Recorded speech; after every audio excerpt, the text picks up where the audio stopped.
ಬಹಿರಂಗಪಡಿಸಿದನು.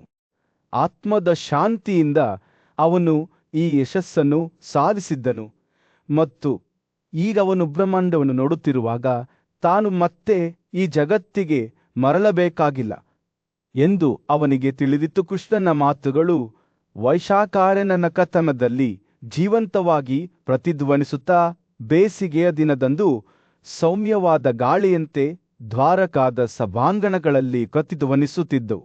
ಜನಮೇಜಯನು ಶ್ರದ್ಧೆಯಿಂದ ಆಲಿಸುತ್ತಿದ್ದಂತೆ ಅವನ ತಿಳುವಳಿಕೆಯು ವಿಸ್ತರಿಸಿತ್ತು ಮತ್ತು ಅವನು ಬ್ರಹ್ಮಾಂಡವನ್ನು ಹೊಸ ಬೆಳಕಿನಲ್ಲಿ ನೋಡಲು ಪ್ರಾರಂಭಿಸಿದನು. ಕಶ್ಯಪ ಮತ್ತು ಋಷಿಯ ಕಥೆಯು ಮಾನವೀಯತೆಗೆ ಹಿಡಿದ ಕನ್ನಡಿಯಾಯಿತು. ಇದು ನಮ್ಮ ಸ್ವಂತ ಹೋರಾಟಗಳು ಮತ್ತು ಆಕಾಂಕ್ಷೆಗಳನ್ನು ಪ್ರತಿಬಿಂಬಿಸುತ್ತದೆ. ನಿಜವಾದ ವಿಮೋಚನೆಯು ಮಾನವ ಪ್ರಯತ್ನದ ವ್ಯಾಪ್ತಿಯನ್ನು ಮೀರಿದೆ, ಶಾಶ್ವತ ಮತ್ತು ಅನಂತ ಕ್ಷೇತ್ರದಲ್ಲಿ ಇದೆ ಎಂದು ನಮಗೆ ನೆನಪಿಸುತ್ತದೆ.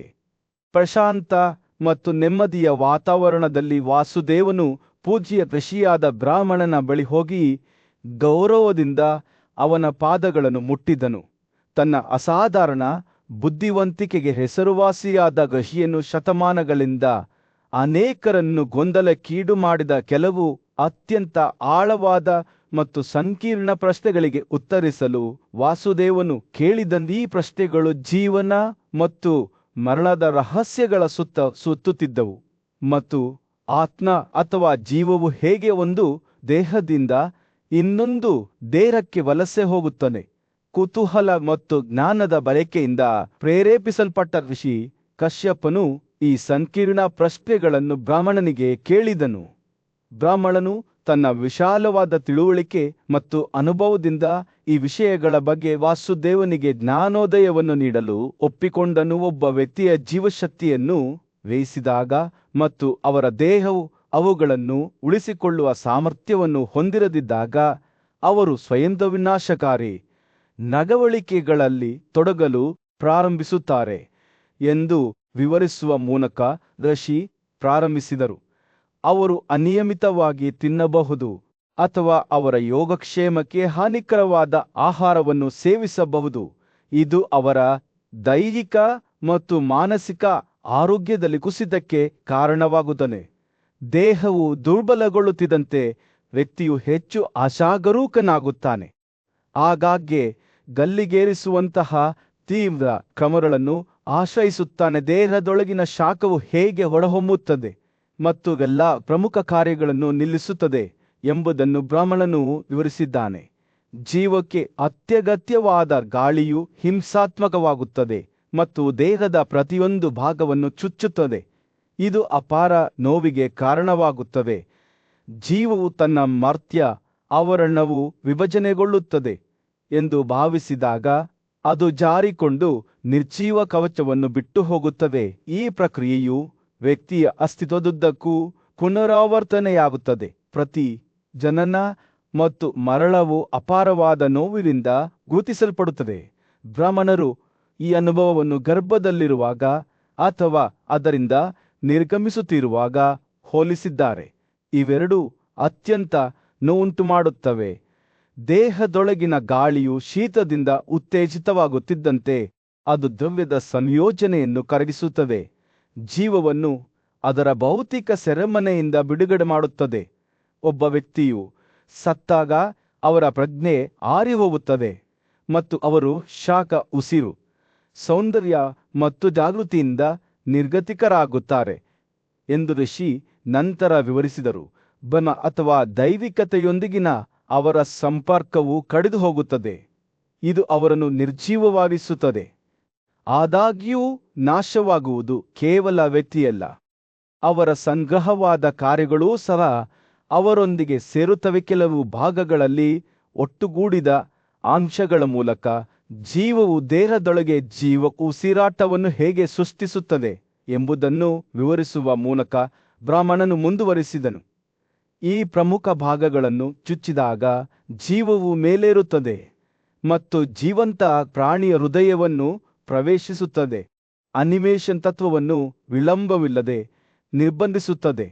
ನಂತರ ವ್ಯಕ್ತಿಯು ತನ್ನ ಸುತ್ತಮುತ್ತಲಿನ ಸಂಪರ್ಕವನ್ನು ಕಡಿತಗೊಳಿಸುತ್ತಾನೆ ಮತ್ತು ಎಲ್ಲ ಜ್ಞಾನವನ್ನು ಕಳೆದುಕೊಳ್ಳುತ್ತಾನೆ. ಗಾಳಿಯು ಜೀವವನ್ನು ಪ್ರಚೋದಿಸಿದಾಗ ಅದು ದೀರ್ಘ ಮತ್ತು ನೋವಿನ ಉಸಿರನ್ನು ತಿಳಿದುಕೊಳ್ಳುತ್ತದೆ.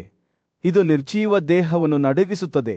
ಒಮ್ಮೆ ಅದರ ಭೌತಿಕ ಆವರಣದಿಂದ ಬೇರ್ಪಟ್ಟ ನಂತರ ಜೀವವು ಅದರ ಸಂಗ್ರಹವಾದ ಒಳ್ಳೆಯ ಮತ್ತು ಕೆಟ್ಟರೆರಡೂ ಕಾರ್ಯಗಳಿಂದ ಆವೃತವಾಗಿರುತ್ತದೆ.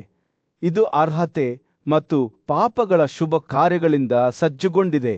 ಇದು ಅದು ಉನ್ನತ ಪ್ರದೇಶಗಳಿಗೆ ಏರುತ್ತದೆ ಅಥವಾ ಕೆಳಕ್ಕೆ ಇಳಿಯುತ್ತದೆ ಎಂಬುದನ್ನು ನಿರ್ಧರಿಸುತ್ತದೆ. ಜೀವನಿಗೆ ಶಾಶ್ವತವಾಗಿ ನಿಯೋಜಿಸಲಾದ 3 ಪ್ರದೇಶಗಳನ್ನು ವಿವರಿಸುವ ಮೂಲಕ ಬ್ರಾಹ್ಮಣನು ತನ್ನ ವಿವರಣೆಯನ್ನು ಮುಕ್ತಾಯಗೊಳಿಸುತ್ತಾನೆ. ಪ್ರಶಾಂತ ಮತ್ತು ಪ್ರಾಚೀನ ಭೂಮಿಯಲ್ಲಿ ಬ್ರಾಹ್ಮಣ ಎಂದು ಕರೆಯಲ್ಪಡುವ ಪೂಜ್ಯ ಋಷಿಯು ತನ್ನ ಶಿಷ್ಯನೊಂದಿಗೆ ಆಳವಾದ ಬುದ್ಧಿವಂತಿಕೆಯನ್ನು ಹಂಚಿಕೊಳ್ಳುತ್ತಾ ಚಿಂತನೆಯಲ್ಲಿ ಕುಳಿತಿದ್ದನು. ಬ್ರಾಹ್ಮಣನು ಜೀವನ ಮತ್ತು ಮರಣದ ಶಾಶ್ವತ ಚಕ್ರವನ್ನು ವಿವರಿಸುವ ಮೂಲಕ ಪ್ರಾರಂಭಿಸಿದನು. ಅಲ್ಲಿ ಪ್ರತಿಯೊಂದು ಕ್ರಿಯೆ ಒಳ್ಳೆಯದು ಅಥವಾ ಕೆಟ್ಟದ್ದು ನಾಶವಾಗುವುದಿಲ್ಲ, ಆದರೆ ಅದಕ್ಕೆ ಅನುಗುಣವಾದ ಫಲವನ್ನು ನೀಡುತ್ತದೆ. ಹಣ್ಣು ನೀಡುವ ಮರವು ಋತು ಬಂದಾಗ ಹೇರಳವಾದ ಸುಗ್ಗಿಯನ್ನು ಉತ್ಪಾದಿಸುವಂತೆಯೇ ಶುದ್ಧ ಹೃದಯದಿಂದ ಹುಟ್ಟಿದ ಅರ್ಹತೆಯೂ ಸಹ ಸಮೃದ್ಧವಾದ ಸಂತೋಷವನ್ನು ತರುತ್ತದೆ. ಬ್ರಾಹ್ಮಣನು ಮಾತನಾಡುವಾಗ ಆತನು ಜೀವ ಅಂದರೆ ಶಾಶ್ವತ ಆತ್ಮವು ಹಿಂದಿನ ಜೀವನಗಳ ಸಂಗ್ರಹವಾದ ಕ್ರಿಯೆಗಳನ್ನು ತನ್ನೊಂದಿಗೆ ಕೊಂಡೊಯ್ಯುತ್ತಾ ವಿವಿಧ ದೇಹಗಳ ಮೂಲಕ ಹೇಗೆ ಸಂಚರಿಸುತ್ತದೆ ಎಂಬುದನ್ನು ವಿವರಿಸಿದನು. ರಕ್ತದಿಂದ ತುಂಬಿದ ಜೀವ ಬೀಜವು ಗರ್ಭವನ್ನು ಪ್ರವೇಶಿಸುತ್ತದೆ ಮತ್ತು ಜೀವದ ಅಭಿವ್ಯಕ್ತಿಗೆ ಫಲವತ್ತಾದ ನೆಲವಾಗುತ್ತದೆ. ಈ ಸೂಕ್ಷ್ಮ ಅಸ್ತಿತ್ವವು ಯಾವುದೇ ಭೌತಿಕ ರೂಪಕ್ಕೆ ಸಂಬಂಧಿಸಿರದಿದ್ದರೂ ಎಲ್ಲಾ ಜೀವಿಗಳ ಮೂಲವಾಗಿದೆ. ಬ್ರಾಹ್ಮಣನು ಮುಂದುವರಿಸಿದನು. ದ್ರವೀಕೃತ ಕಬ್ಬಿಣವು ಅದರೊಳಗೆ ಸುರಿಯುವಾಗ ಅದರ ಅಚ್ಚಿನ ಆಕಾರವನ್ನು ತೆಗೆದುಕೊಳ್ಳುವಂತೆಯೇ ಜೀವವು ಹಿಂದಿನ ಜೀವನದ ಗುಣಲಕ್ಷಣಗಳು ಮತ್ತು ಗುಣಲಕ್ಷಣಗಳನ್ನು ತೆಗೆದುಕೊಳ್ಳುವ ಮೂಲಕ ಹೊಸ ದೇಹವನ್ನು ತೆಗೆದುಕೊಳ್ಳುತ್ತದೆ. ಬೆಂಕಿ ಕಬ್ಬಿಣದ ದ್ರವ್ಯರಾಶಿಯನ್ನು ಬಿಸಿ ಮಾಡಿದಂತೆ ಭ್ರೂಣದಲ್ಲಿ ಜೀವದ ಅಭಿವ್ಯಕ್ತಿಯು ಇದೇ ರೀತಿಯ ಪ್ರಕ್ರಿಯೆಯಾಗಿದೆ. ಋಷಿಯು ಮಾತನಾಡುವಾಗ ಅವನ ಮಾತುಗಳು ತಿಳುವಳಿಕೆಯ ಭಾವಚಿತ್ರವನ್ನು ನೇಯ್ದವು. ಪ್ರತಿಯೊಂದು ಕ್ರಿಯೆ, ಅದು ಸದ್ಗುಣವಾಗಿರಲಿ ಅಥವಾ ದುಷ್ಟವಾಗಿರಲಿ, ಅದಕ್ಕೆ ಅನುಗುಣವಾಗಿ ಹೇಗೆ ಫಲ ನೀಡುತ್ತದೆ ಎಂಬುದನ್ನು ಬಹಿರಂಗಪಡಿಸುತ್ತದೆ. ಹಿಂದಿನ ಕ್ರಿಯೆಗಳ ಸಂಗ್ರಹಣೆ ಮತ್ತು ಬಳಲಿಕೆಯ ಮೂಲಕವೇ ಜೀವನು ಅಂತಿಮವಾಗಿ ತನ್ನ ಕರ್ತವ್ಯಗಳ ಜ್ಞಾನವನ್ನು ಪಡೆದುಕೊಳ್ಳುತ್ತಾನೆ ಮತ್ತು ವಿಮೋಚನೆಯತ್ತ ಶ್ರಮಿಸುತ್ತಾನೆ ಎಂದು ಬ್ರಾಹ್ಮಣನು ವಿವರಿಸಿದ್ದಾನೆ. ಬುದ್ಧಿವಂತ ವ್ಯಕ್ತಿಯು ನಂತರ ಸದಾಚಾರದ ಮಾರ್ಗವನ್ನು ಬಹಿರಂಗಪಡಿಸಿದನು. ಉಡುಗೊರೆಗಳ ಪ್ರಾಮುಖ್ಯತೆ, ಆತ್ಮಸಂಯಮ, ಸಹಾನುಭೂತಿ, ಶುದ್ಧತೆ ಮತ್ತು ಒಬ್ಬರ ಹಿರಿಯರು ಮತ್ತು ದೇವತೆಗಳ ಬಗ್ಗೆ ಗೌರವವನ್ನು ಒತ್ತಿ ಹೇಳಿದನು. ಆತ ಒಳ್ಳೆಯ ನಡವಳಿಕೆಯ ಬಗ್ಗೆ ಮಾತನಾಡಿದರು. ಇದು ಶಾಶ್ವತವಾಗಿದೆ ಮತ್ತು ವ್ಯಕ್ತಿಗಳನ್ನು ಸದ್ಗುಣದ ಜೀವನಕ್ಕೆ ಮಾರ್ಗದರ್ಶನ ಮಾಡುತ್ತದೆ. ಬ್ರಾಹ್ಮಣನು ಪ್ರಾಪಂಚಿಕ ಸಂಬಂಧಗಳನ್ನು ಮೀರಿ ವಿಮೋಚನೆಯನ್ನು ಸಾಧಿಸಿದ ಯೋಗಿಯ ಪಾತ್ರವನ್ನು ಸಹ ಎತ್ತಿ ತೋರಿಸಿದನು. ಋಷಿಯು ತನ್ನ ಪ್ರವಚನವನ್ನು ಮುಕ್ತಾಯಗೊಳಿಸಿದಾಗ ಜೀವನು ದೇಹವನ್ನು ಮೊದಲ ಬಾರಿಗೆ ಸ್ವೀಕರಿಸಿದ್ದ ನಿಗೂಢತೆಯ ಬಗ್ಗೆ ಅವನು ಪ್ರತಿಬಿಂಬಿಸಿದನು. ಪ್ರಾಚೀನ ದಂತಕಥೆಯ ಪ್ರಕಾರ ಬ್ರಹ್ಮಾಂಡದ ಸೃಷ್ಟಿಕರ್ತನಾದ ಪ್ರಜಾಪತಿ ಈ ಜಗತ್ತಿನಲ್ಲಿ ಪ್ರತಿಯೊಬ್ಬ ವ್ಯಕ್ತಿಯ ಸಮಯಕ್ಕೆ ಮಿತಿಯನ್ನು ಸ್ಥಾಪಿಸುವ ಮೂಲಕ ಜನನ ಮತ್ತು ಮರಣದ ಚಕ್ರವನ್ನು ಸ್ಥಾಪಿಸಿದನು. ಎಲ್ಲ ಮೂರ್ತ ಜೀವಿಗಳ ಭೌತಿಕ ಕಾರಣವಾದ ಪ್ರಧಾನವನ್ನು ಅರ್ಥಮಾಡಿಕೊಳ್ಳುವುದು ಪ್ರಾಪಂಚಿಕ ವಲಸೆಯ ಸಾಗರವನ್ನು ದಾಟಲು ಅತ್ಯಗತ್ಯ ಎಂದು ಬ್ರಾಹ್ಮಣರು ಒತ್ತಿ ಹೇಳಿದನು. ಅಂತಿಮವಾಗಿ ಸಹಾನುಭೂತಿ ಮತ್ತು ಬುದ್ಧಿವಂತಿಕೆಯಿಂದ ಋಷಿಯು ತನ್ನ ಅಂತಿಮ ಸೂಚನೆಯನ್ನು ನೀಡಿದರು. ಓ ಅತ್ಯುತ್ತಮ ಮನುಷ್ಯರೇ, ಎಲ್ಲಾ ಜೀವಿಗಳೊಳಗೆ ಪ್ರಜ್ಞೆ ವಾಸಿಸುವ ಅತ್ಯುನ್ನತ ಸ್ಥಾನವನ್ನು ಹುಡುಕಿ ಎಲ್ಲದರ ಬಗ್ಗೆ ಅಸಡ್ಡೆಯಿರಲಿ ಮತ್ತು ಜಗತ್ತನ್ನು ಸಮಾನ ಕಣ್ಣಿನಿಂದ ನೋಡಿ. ಆದ್ದರಿಂದ ಈ ಪದಗಳೊಂದಿಗೆ ಬ್ರಾಹ್ಮಣನ ಬೋಧನೆಯು ಪೂರ್ಣ ವೃತ್ತಾಕಾರದಲ್ಲಿ ಬಂದು ತನ್ನ ನಿಷ್ಠಾವಂತ ಶಿಷ್ಯನಿಗೆ ವಿಮೋಚನೆ ಹಾದಿಯನ್ನು ಬೆಳಗಿಸಿತು. ಪ್ರಾಚೀನ ಬುದ್ಧಿವಂತಿಕೆಯ ಹೃದಯದಲ್ಲಿ ಪೂಜ್ಯ ಬ್ರಾಹ್ಮಣನು ತನ್ನ ಉತ್ಸಾಹಿ ವಿದ್ಯಾರ್ಥಿಯಾದ ಅರ್ಜುನನೊಂದಿಗೆ ವಿಮೋಚನೆಯ ರಹಸ್ಯಗಳನ್ನು ಹಂಚಿಕೊಂಡನು. ನಿಜವಾದ ಸ್ವಾತಂತ್ರ್ಯವು ವೈಯಕ್ತಿಕ ಅಸ್ಮಿತೆಯ ಗಡಿಗಳನ್ನು ಮೀರಿ ಅಸ್ತಿತ್ವದ ಏಕತೆಯನ್ನು ಸ್ವೀಕರಿಸುವುದರಲ್ಲಿದೆ ಎಂದು ವಿವರಿಸುವ ಮೂಲಕ ಋಷಿ ಪ್ರಾರಂಭಿಸಿದರು. ಎಲ್ಲದರೊಂದಿಗಿನ ತನ್ನದೇ ಆದ ಅಸ್ಮಿತೆಯ ಆಲೋಚನೆಯಿಂದಲೂ ತನ್ನನ್ನು ತಾನು ಮುಕ್ತಗೊಳಿಸಿ ಒಂದೇ ಗ್ರಹಿಕೆಯಲ್ಲಿ ಎಲ್ಲದರ ಮುಳುಗಿದವನು ತನ್ನ ಅಸ್ತಿತ್ವದ ಬಗ್ಗೆಯೂ ಯೋಚಿಸುವುದನ್ನು ನಿಲ್ಲಿಸುತ್ತಾನೆ ಎಂದು ಬ್ರಾಹ್ಮಣನು ಹೇಳಿದನು. ಅವನು ಮಾತನಾಡುತ್ತಿರುವಾಗ ಅರ್ಜುನನ ಮನಸ್ಸಿನಲ್ಲಿ ಶಾಂತಿಯ ಭಾವ ಮೂಡಿತು. ಋಷಿ ಮುಂದುವರಿಸಿದರು, ಕ್ರಮೇಣ ಒಬ್ಬರ ನಂತರ ಒಬ್ಬರನ್ನು ತ್ಯಜಿಸಿ ತನ್ನ ಬಂಧಗಳನ್ನು ದಾಟುವಲ್ಲಿ ಯಶಸ್ವಿಯಾಗುತ್ತಾನೆ. ಅವನು ಆದರ್ಶ ಆಕಾಂಕ್ಷಿಯನ್ನು ಎಲ್ಲರ ಸ್ನೇಹಿತನಾಗಿದ್ದಾನೆ, ಎಲ್ಲವನ್ನೂ ಸಹಿಸಿಕೊಳ್ಳುತ್ತಾನೆ ಮತ್ತು ಶಾಂತಿಗೆ ಅಂಟಿಕೊಂಡಿದ್ದಾನೆ ಎಂದು ವಿವರಿಸಿದ್ದಾನೆ. ಈ ಉದಾತ್ತ ಆತ್ಮವು ತನ್ನ ಎಲ್ಲ ಇಂದ್ರಿಯಗಳನ್ನು ವಶಪಡಿಸಿಕೊಂಡಿದೆ, ಭಯ ಮತ್ತು ಕೋಪದಿಂದ ದೂರವಾಗಿದೆ ಮತ್ತು ಸಂಯಮದ ಆತ್ಮವನ್ನು ಹೊಂದಿದೆ. ಬ್ರಾಹ್ಮಣನು ನಂತರ ವಿಮೋಚನೆಯ ಹಂತಗಳನ್ನು ಬಹಿರಂಗಪಡಿಸಿದನು. ಅಲ್ಲಿ ಅನ್ವೇಷಕನು ಕ್ರಮೇಣ ಆಸಕ್ತಿಗಳು, ಆಸೆಗಳು ಮತ್ತು ಅಹಂಕಾರವನ್ನು ಬಿಟ್ಟುಬಿಡುತ್ತಾನೆ. ಎಲ್ಲಾ ಜೀವಿಗಳ ಬಗ್ಗೆ ತನ್ನಂತೆ ವರ್ತಿಸುವವನು ಸಂಯಮದವನಾಗಿ, ಶುದ್ಧನಾಗಿ, ಅಹಂಕಾರದಿಂದ ಮುಕ್ತನಾಗಿ ಮತ್ತು ಅಹಂಕಾರದಿಂದ ದೂರವಿರುವವನು ಎಲ್ಲದರಿಂದಲೂ ಮುಕ್ತನಾಗಿದ್ದಾನೆ ಎಂದು ಪರಿಗಣಿಸಲಾಗುತ್ತದೆ.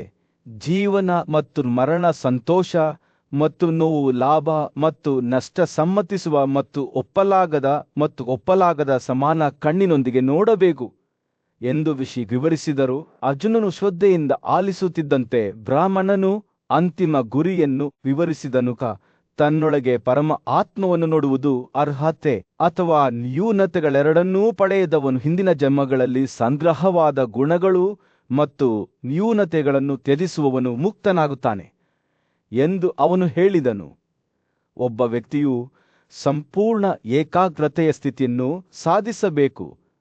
ಅಲ್ಲಿ ಮನಸ್ಸು ಆತ್ಮದ ಮೇಲೆ ನೆಲೆಗೊಂಡಿದೆ ಎಂದು ಋಷಿ ಒತ್ತಿ ಹೇಳಿದರು. ಈ ಆಳವಾದ ಪರಿಕಲ್ಪನೆಯನ್ನು ವಿವರಿಸಲು ಬ್ರಾಹ್ಮಣನು ಒಂದು ಸಾದೃಶ್ಯವನ್ನು ಬಳಸಿದ್ದಾನೆ. ಆ ಕನಸಿನಲ್ಲಿ ಕಾಣದ ವ್ಯಕ್ತಿಯನ್ನು ನೋಡುವ ವ್ಯಕ್ತಿಯು ಅವನನ್ನು ಗುರುತಿಸುತ್ತಾನೆ.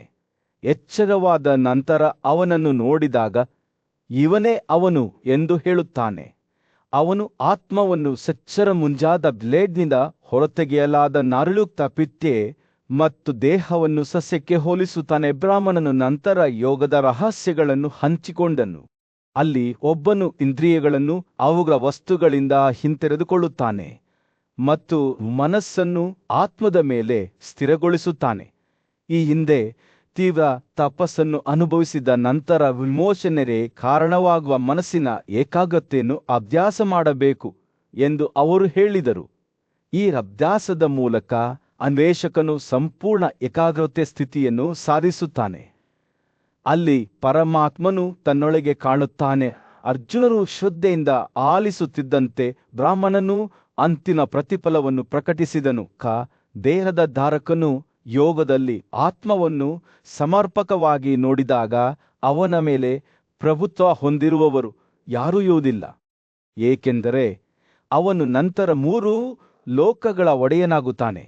ಯೋಗಕ್ಕೆ ಭಕ್ತಿ ಮತ್ತು ವಿಮೋಚನೆಯ ಸಾಧನೆಯ ಮಹತ್ವವನ್ನು ಒತ್ತಿ ಹೇಳುವ ಮೂಲಕ ಋಷಿ ಮುಕ್ತಾಯಗೊಳಿಸಿದವು. ಅರ್ಜುನನ ಕುತೂಹಲವು ಹೆಚ್ಚಾಯಿತು ಮತ್ತು ಅವನು ಮಾನವ ದೇಹದ ವಿವಿಧ ಅಂಶಗಳನ್ನು ವಿವರಿಸಲು ತನ್ನ ಶಿಕ್ಷಕನನ್ನು ಕೇಳಿಕೊಂಡನು. 2 ದೊಡ್ಡ ನದಿಗಳ ನಡುವೆ ನೆಲೆಸಿರುವ ಒಂದು ಸಣ್ಣ ಹಳ್ಳಿಯಲ್ಲಿ ಗಾರ್ಗಿ ಎಂಬ ನಿಷ್ಠಾವಂತ ಹೆಂಡತಿ ತನ್ನ ಪತಿಯ ಬಳಿ ಬಂದಳು. ವಾಸುದೇವ ಎಂಬ ಬುದ್ಧಿವಂತ ಬ್ರಾಹ್ಮಣನು ಚಿಂತನಶೀಲ ಮೌನದಲ್ಲಿ ಕುಳಿತಿದ್ದನು. ಅವಳ ಕಣ್ಣುಗಳು ಆತಂಕದಿಂದ ತುಂಬಿದವು. ಅವಳು ಅವನನ್ನು ಕೇಳಿದಳು, ನನ್ನ ರಕ್ಷಕನಾಗಿ ನಿನ್ನನ್ನು ಅವಲಂಬಿಸಿ ನಾನು ಎಲ್ಲಿಗೆ ಹೋಗಬೇಕು? ನೀನು ಎಲ್ಲ ಪ್ರಾಪಂಚಿಕ ಕರ್ತವ್ಯಗಳನ್ನು ತ್ಯಜಿಸಿ ನನ್ನಿಂದ ತುಂಬಾ ದೂರವಾಗಿದ್ದೀಯ. ನಾನು ನಿನ್ನಂತಹವನೊಂದಿಗೆ ಬಂಧಿಸಲ್ಪಟ್ಟಿದ್ದರೆ ನನ್ನ ಹಣೆಬರಹವೇನು? ವಾಸುದೇವನ ಶಾಂತ ಮುಖವು ಅವಳ ಮಾತುಗಳಿಗೆ ಯಾವುದೇ ಆಕ್ಷೇಪವನ್ನು ತೋರಿಸಲಿಲ್ಲ. ಬದಲಿಗೆ ಬ್ರಹ್ಮಾಂಡದ ರಹಸ್ಯಗಳನ್ನು ವಿವರಿಸಲು ಪ್ರಾರಂಭಿಸಿದಾಗ ಅವನ ಮುಖದ ಮೇಲೆ ಒಂದು ಸೌಮ್ಯವಾದ ನಗು ಹರಡಿತು. ನನ್ನ ಪ್ರಿಯ ಗಾರ್ಗಿ, ಅವನು ಹೇಳಿದನು, ಎಲ್ಲ ಕ್ರಿಯೆಗಳು ತಾತ್ಕಾಲಿಕ ಮತ್ತು ಬಾಹ್ಯ ಸಾಧನಗಳ ಮೇಲೆ ಅವಲಂಬಿತವಾಗಿವೆ.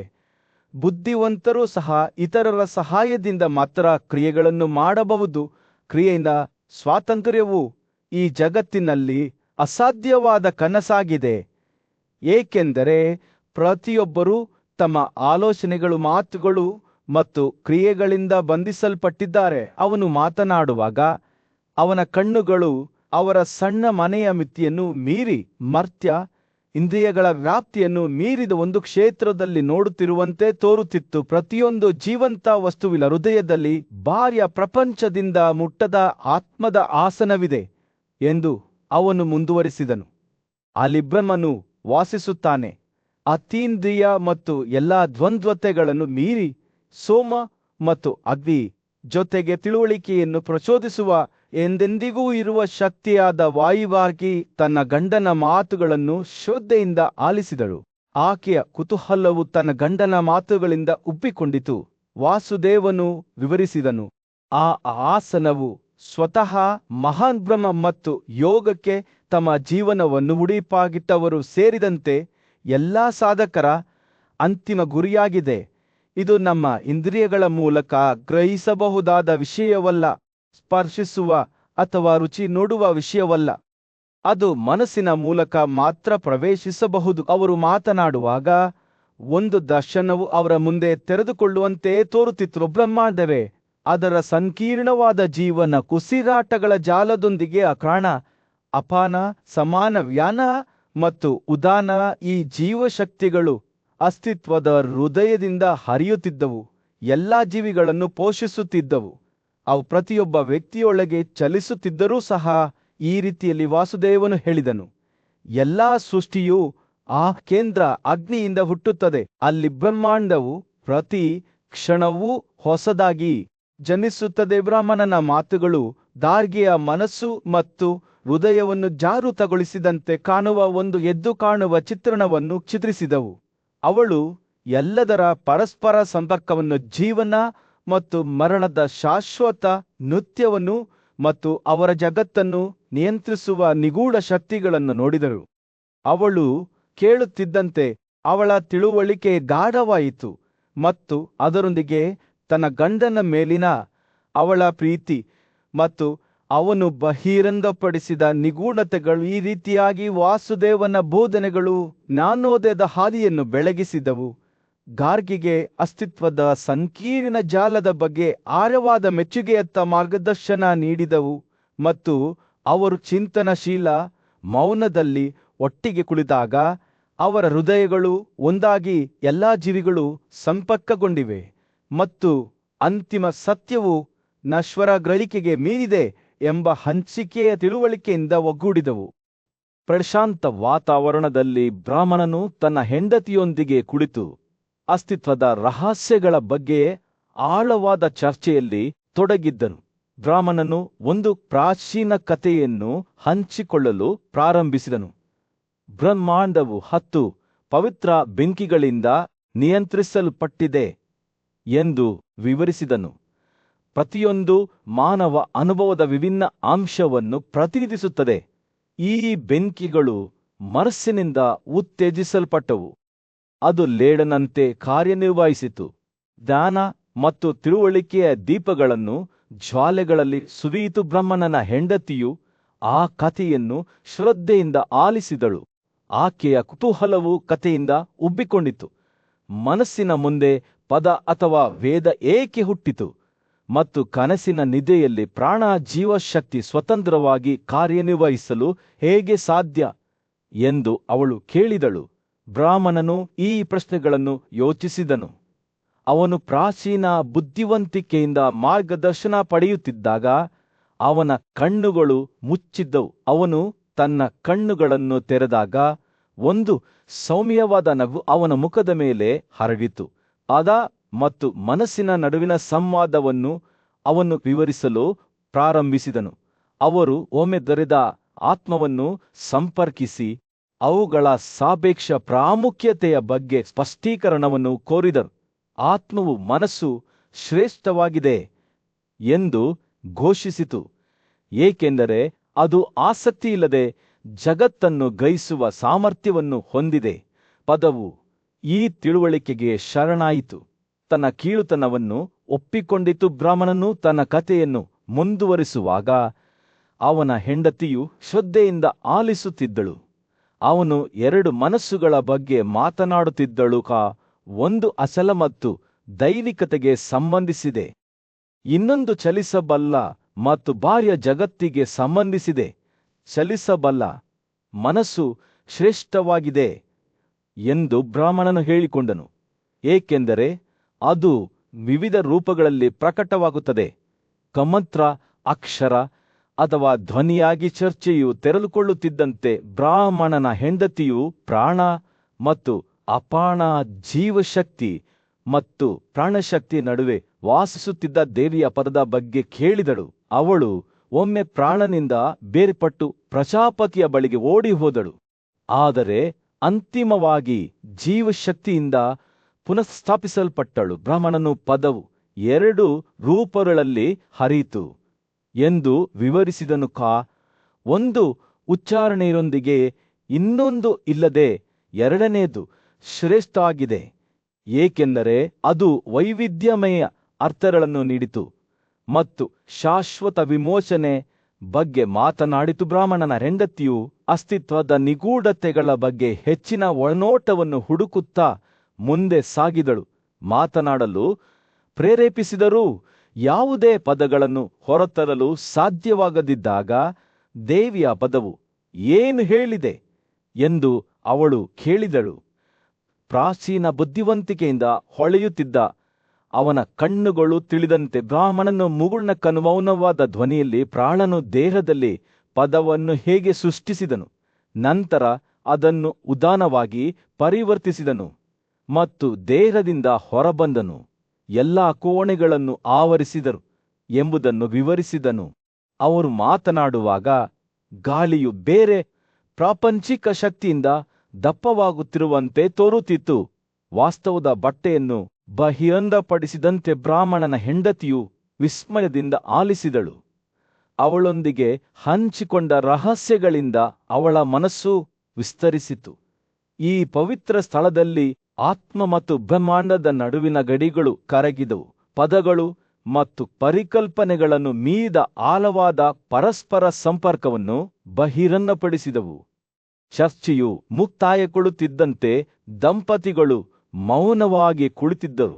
ಅವರ ಹೃದಯಗಳು ಅಸ್ತಿತ್ವದ ರಹಸ್ಯದಿಂದ ತುಂಬಿದವು. ಪ್ರಶಾಂತ ವಾತಾವರಣದಲ್ಲಿ ಒಬ್ಬ ಬ್ರಾಹ್ಮಣನು ತನ್ನ ಹೆಂಡತಿಯ ನಡುವೆ ಕುಳಿತು 7 ಬಲಿ ತೋರಿತ ಪ್ರಾಚೀನ ಕಥೆಯನ್ನು ಹಂಚಿಕೊಂಡನು. ಮೂಗು, ಕಣ್ಣು, ನಾಲಿಗೆ, ಚರ್ಮ, ಕಿವಿ, ಮನಸ್ಸು ಮತ್ತು ತಿಳುವಳಿಕೆ ಸೂಕ್ಷ್ಮ ಜಾಗದಲ್ಲಿ ವಾಸಿಸುವ ಈ ಪುರೋಹಿತರು ಪರಸ್ಪರರ ಉಪಸ್ಥಿತಿಯ ಬಗ್ಗೆ ತಿಳಿದಿರಲಿಲ್ಲ. ಈ ಪರಿಕಲ್ಪನೆಯಿಂದ ಕುತೂಹಲಗೊಂಡ ಬ್ರಾಹ್ಮಣನ ಹೆಂಡತಿಯು ಈ ಪುರೋಹಿತರು ಒಬ್ಬರಿಗೊಬ್ಬರು ತಿಳಿಯದೆ ಸಹಬಾಳ್ವೆ ನಡೆಸುವುದು ಹೇಗೆ ಸಾಧ್ಯ ಎಂದು ಕೇಳಿದಳು. ಬ್ರಾಹ್ಮಣನು ವಿವರಿಸಿದಂತೆ ಅಜ್ಞಾನವು ಒಂದು ವಸ್ತುವಿನ ಗುಣಗಳ ಬಗ್ಗೆ ಜ್ಞಾನದ ಕೊರತೆಯಾಗಿದೆ, ಆದರೆ ಜ್ಞಾನವು ಅದೇ ಗುಣಗಳ ತಿಳುವಳಿಕೆಯಾಗಿದೆ.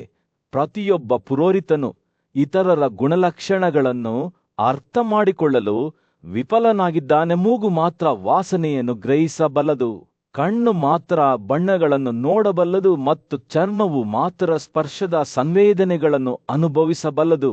ಕಿವಿಯು ಮಾತ್ರ ಶಬ್ದಗಳನ್ನು ಕೇಳಬಲ್ಲದು, ಮನಸ್ಸು ಮಾತ್ರ ಅನುಮಾನವನ್ನು ಅರ್ಥ ಮಾಡಿಕೊಳ್ಳಬಲ್ಲದು ಮತ್ತು ತಿಳುವಳಿಕೆಯು ಮಾತ್ರ ಜ್ಞಾನದಲ್ಲಿ ದೃಢ ನಿಶ್ಚಯವನ್ನು ಗ್ರಹಿಸಬಲ್ಲದು.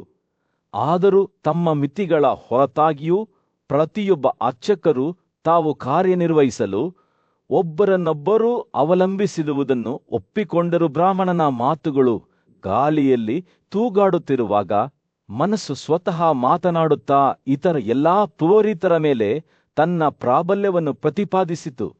ನಾನು ಇಲ್ಲದೆ ಅದು ಘೋಷಿಸಿತು. ಮೂಗು ವಾಸನೆ ಮಾಡಲು ಸಾಧ್ಯವಿಲ್ಲ, ನಾಲಿಗೆ ರುಚಿ ನೋಡಲಾಗುವುದಿಲ್ಲ ಮತ್ತು ಕಣ್ಣು ನೋಡಲಾಗುವುದಿಲ್ಲ.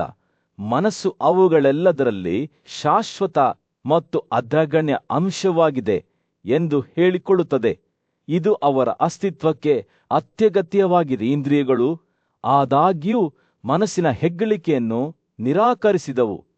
ಅವು ನಿಜವಾಗಿಯೂ ಅನಗತ್ಯವಾಗಿದ್ದರೆ ಅವು ಏಕೆ ಅಸ್ತಿತ್ವದಲ್ಲಿ ಎಂದು ಅವರು ವಾದಿಸಿದರು. ಜೀವಿಗಳು ತಮ್ಮ ಸುತ್ತಲಿನ ಜಗತ್ತನ್ನು ಗ್ರಹಿಸಲು ಅವುಗಳ ಮೇಲೆ ಏಕೆ ಅವಲಂಬಿಸಿವೆ? ಮನಸ್ಸು ತುಂಬಾ ಶಕ್ತಿಯುತವಾಗಿದ್ದರೆ ಬಣ್ಣಗಳನ್ನು ಅದರ ಮೂಗಿನಿಂದ ಅಥವಾ ರುಚಿಯನ್ನು ಅದರ ಕಣ್ಣಿನಿಂದ ಹಿಡಿಯಲು ಅವರು ಸವಾಲು ಹಾಕಿದರು.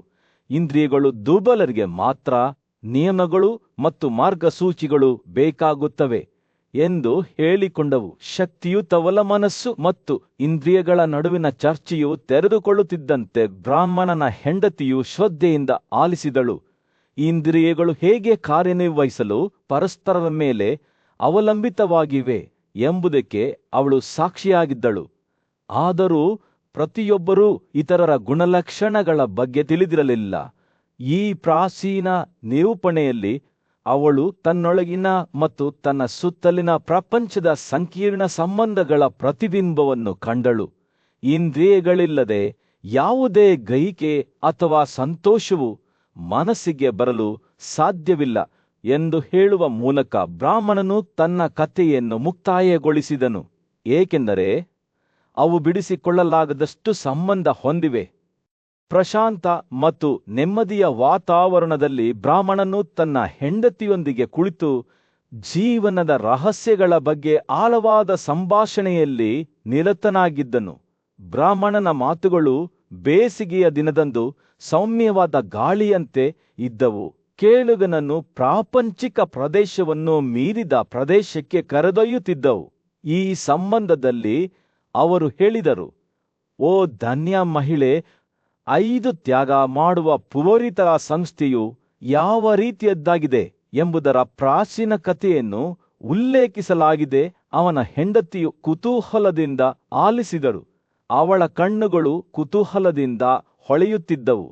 ಸ್ವಾಭಾವಿಕವಾಗಿ 7 ಬಲಿ ಪುರೋಹಿತರು ಇದ್ದಾರೆ ಎಂಬುದು ನನ್ನ ಹಿಂದಿನ ನಂಬಿಕೆ ಎಂದು ಅವಳು ಹೇಳಿದಳು.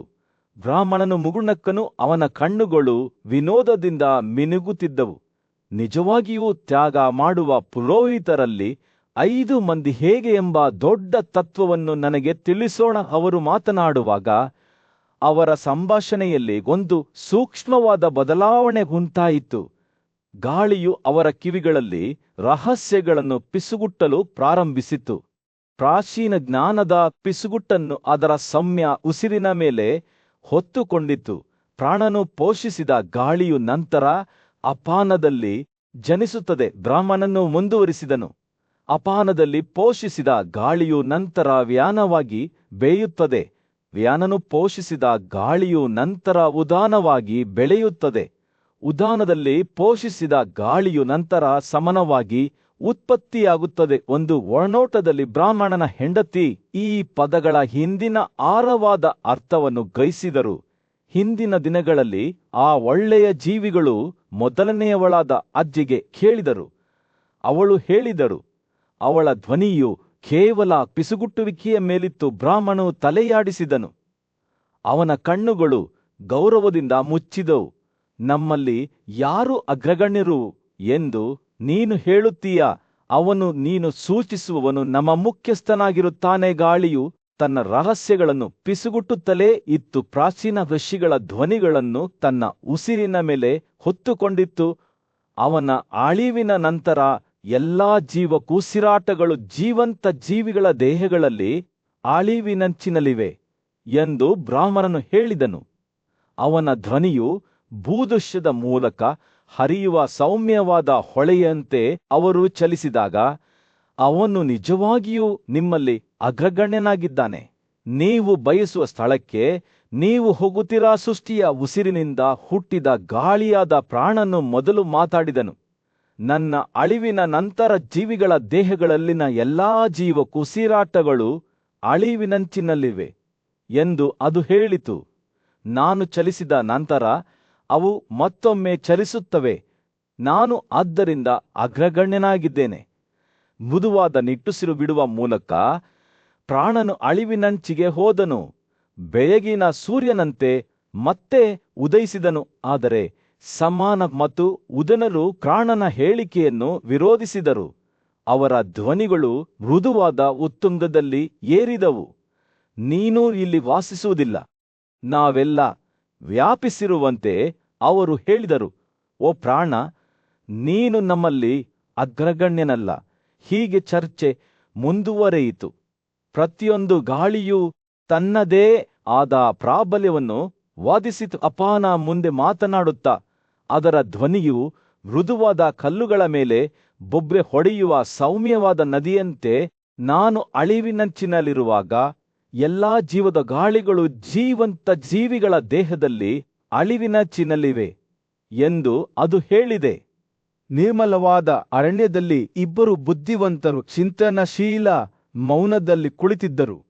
ಪೂಜ್ಯ ಕೃಷಿ ದೇವಮಾತಾ ಕಣ್ಣುಗಳನ್ನು ಮುಚ್ಚಿ ಕೈಗಳನ್ನು ಒಟ್ಟಿಗೆ ಹಿಡಿದುಕೊಂಡು ಅಸ್ತಿತ್ವದ ರಹಸ್ಯಗಳ ಬಗ್ಗೆ ಆಳವಾದ ತಿಳುವಳಿಕೆಗೆ ಹೆಸರುವಾಸಿಯಾದ ಋಷಿಯಾದ ನಾರದನ ಆಗಮನಕ್ಕಾಗಿ ಕಾಯುತ್ತಿದ್ದರು. ಸೂರ್ಯನು ಆಕಾಶದಲ್ಲಿ ಎತ್ತರಕ್ಕೆ ಏರಿದಾಗ, ಕಾಡಿನ ನೆಲದ ಮೇಲೆ ಮೊಸುಕಾದ ನೆರಳುಗಳನ್ನು ಬೀಸಿದಾಗ ನಾರದನು ಆಗಮಿಸಿದನು.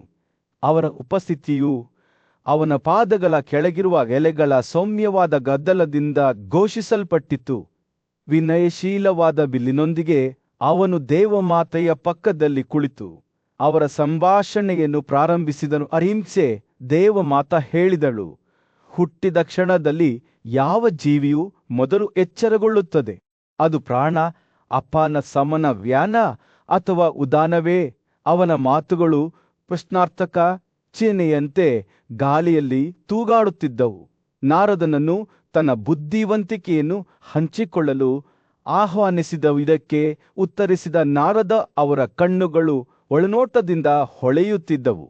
ಮೊದಲನೆಯದಾಗಿ ಉದ್ಭವಿಸುವುದೇ ಅಸ್ತಿತ್ವವನ್ನು ಹೊರತುಪಡಿಸಿ ಬೇರೆ ಜೀವಕ ಗಾಳಿಗಳು ಜೋಡಿಯಾಗಿ ಸಾಮರಸ್ಯದಿಂದ ಕೆಲಸ ಮಾಡುತ್ತೆ. ಅದು ಅಡ್ಡಲಾಗಿ ಮೇಲಕ್ಕೆ ಮತ್ತು ಕೆಳಕ್ಕೆ ಚಲಿಸುತ್ತದೆ. ಅವರ ಧ್ವನಿಯು ಸೌಮ್ಯವಾದ ಹೊಳೆಯಂತೆ ಇತ್ತು. ಅವರ ಜ್ಞಾನದ ಸೂಕ್ಷ್ಮತೆಗಳನ್ನು ತಿಳಿಸಲು ಸಲೀಸಾಗಿ ಹರಿಯುತ್ತಿತ್ತು. ದೇವಮಾತೆಯ ಕುತೂಹಲವು ಕೇಳಿಸಿತು ಮತ್ತು ಹೆಚ್ಚಿನ ವಿವರಣೆಗಾಗಿ ಅವನು ನಾರದನನ್ನು ಒತ್ತಾಯಿಸಿದನು. ಯಾವ ಜೀವಕ ಗಾಳಿಯಿಂದ ಸೃಷ್ಟಿಯಾದ ಜೀವಿ? ಅವುಗಳಲ್ಲಿ ಯಾರು ಮೊದಲಿಗರು? ಅವನ ಮಾತುಗಳು ಪ್ರಾಪಂಚಿಕ ಪ್ರಪಂಚದ ಮುಸುಕನ್ನು ಮೀರಿದ ರಹಸ್ಯಗಳನ್ನು ಅರ್ಥಮಾಡಿಕೊಳ್ಳಲು ಉತ್ಸಾಹದಿಂದ ತುಂಬಿದವು. ನಾರದನು ತನ್ನ ಕಥೆಯನ್ನು ಹೆಣೆಯಲು ಪ್ರಾರಂಭಿಸಿದಾಗ ಅವನ ಅಭಿವ್ಯಕ್ತಿ ಚಿಂತನಶೀಲವಾಯಿತು. ಸಂಕಲ್ಪದಿಂದ ಅಥವಾ ಬಳಕೆಯಿಂದ ಸಂತೋಷವು ಹುಟ್ಟುತ್ತದೆ. ಅದು ಧ್ವನಿ, ರುಚಿ ಮತ್ತು ಬಣ್ಣದಿಂದಲೂ ಹೊರಹೊಮ್ಮುತ್ತದೆ.